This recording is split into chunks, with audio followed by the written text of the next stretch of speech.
What is up guys, it's your favourite Scotsman Ryan here, and today we are finally going to check out the Masterkeys Pro L mechanical keyboard from Cooler Master. So I have been dying to check this out for some time now, and I'm glad to say that I finally managed to get it in-house about a week ago. So I have been using this for over a week now, and I am dying to share my thoughts with you guys.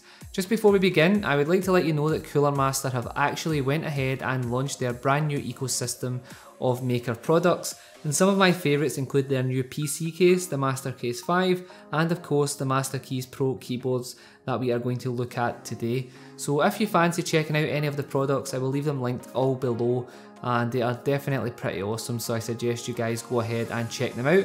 And if you want me to review any of the other products in the line, just let me know and I will reach out and see what I can do. So with that said guys, let's jump in and take a closer look. Okay, so the L in the Masterkeys Pro obviously stands for large, as they do offer a tenkeyless S variant for those who prefer that layout. I have always been a huge fan of Cooler Master's keyboard design and features, and now that they have included Cherry MX switches into the fold along with per key RGB lighting, this is just something that I had to go ahead and pick up. Normally I wouldn't show the unboxing process, but Cooler Master have went to the trouble of packaging this up quite nicely, so I thought I would show you guys. So other than the keyboard in the box, you will find a handy user manual if you care to read it, a 1.5 meter braided micro USB to USB Type A cable, and a keycap remover. So on to the star of the show, and as with most Cooler Master keyboards, the design is super simple, and that is why a large chunk of the pro gaming community love them. You can game on these without any distractions at all. So what we have is a simple rectangular design with slightly rounded off edges, and the build quality is ridiculous good, and it has a good weight to it as well, ensuring that it will feel solid while sitting on your table while you are gaming or typing. On the bottom you will find the usual non-slip pads and feet to raise the keyboard to an angle, and there is also a very handy cable channels on the bottom that will allow you to route your cable however you wish, which is very handy if you ask me. So you can pretty much just set it up to however your setup is and get it looking nice and clean. So overall I definitely love the design, and my only complaint is the lack of a wrist rest. I get very uncomfortable even after a short period of time while I'm gaming if I don't have a wrist rest, so I would really love to see even an extra optional wrist rest included in the future if that is a viable option. I am aware you can buy third party wrist rests, but this is just a simple suggestion. Okay, so now on to the features, as this keyboard is absolutely jam packed with them, and as you would expect, the RGB lighting is capable of producing up to 16.7 million colours, and obviously we will just have to take their word for that, but I will say that it is unable to produce a pure white. Just like any other RGB, it does give off a bluish tint. It's no big deal to me, but there are a lot of people in the comments section who often point that out, so I thought I would do it before you do. So when we pop the keycaps off, you can see the Cherry MX switches, and as you can see I have the brown switches, but they are also available in red, and I have been told that there is also a blue variant coming up very soon. If we take a closer look, you can see that Cooler Master has redesigned the housing around the switch to include a larger and brighter LED. This new approach, along with Cooler Master opting to use that awesome white baseboard, results in a larger area of illumination, and the colours just pop. Not only are your keys going to light up nice and bright, but underneath you will get this nice aura effect, and it definitely gets a thumbs up from me as it looks absolutely stunning. So the Masterkeys L features 100% anti-ghosting technology with N-key/6 key rollover, and the board instantly recognises when you are pressing more than 6 keys at a time, so it will automatically switch it for you on the fly, which is a pretty awesome feature if you ask me.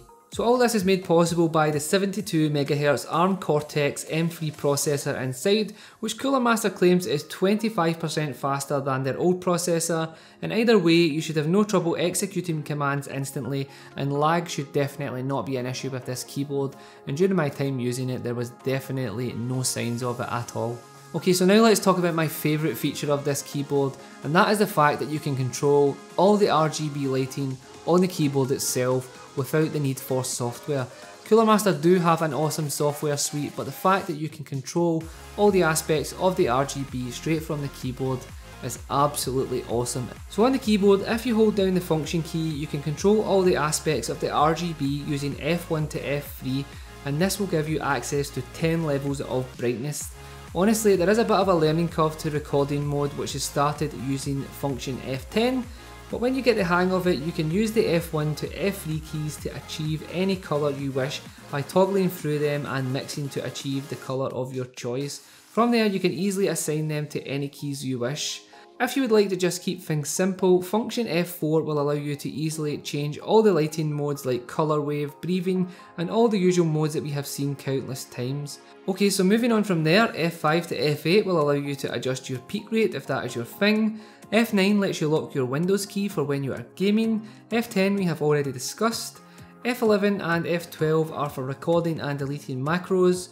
Next we have the function keys for toggling single macros, macro on off or macro looping. You can also easily turn off your macros by hitting the function plus escape button if you are working. Top right we have 4 profile keys for saving and switching between profiles, and last of all we have our media keys section. Okay, so if setting up your RGB lighting on the keyboard seems too complicated, then Cooler Master have also provided a pretty easy software to use, so let's jump in and take a closer look. Okay, so as you would expect, you can create and save profiles, and they are numbered 1 to 4 along the bottom row as you can see. There are a ton of modes available which you have seen before, so I definitely won't bore you with them all, but as you would expect, you can individually customise each key to your liking and have it set up and save a profile for your different game genres. 2 modes that aren't seen as often are Snake, that allows you to play the game Snake on your keyboard, and if you don't know what Snake is, you are clearly too young and have never owned a Nokia handset. The second is System Status, that can show you either your system CPU load, which is pretty cool, or you can use the keyboard as an equaliser, and both of these work pretty well. Okay guys, so that pretty much rounds up the review. Cooler Master have definitely delivered an awesome product here, with a simple yet elegant design and the build quality to match. If you pair that with all the features that this keyboard offers, then you are definitely in for a treat. So some of the things that I would like to see improved in the next generation are of course a wrist rest, which I have already spoken about, and maybe the inclusion of USB Type-C instead of micro USB, as that connection is more sturdy and reliable, and all other manufacturers are starting to get on board with that, so maybe we'll see that in a future generation. So price wise, these are £169 here in the UK and $164 in the US, so they're definitely not cheap, but you definitely get a lot of product for the money, especially with all the included features. So that pretty much rounds up the review guys. If you have any questions, you can ask me down below, as I will always get back to you. If you would like to see some more Cooler Master products reviewed on the channel, let me know down below. As always guys, stay safe, be kind to each other, and I will catch you on the next one. Peace!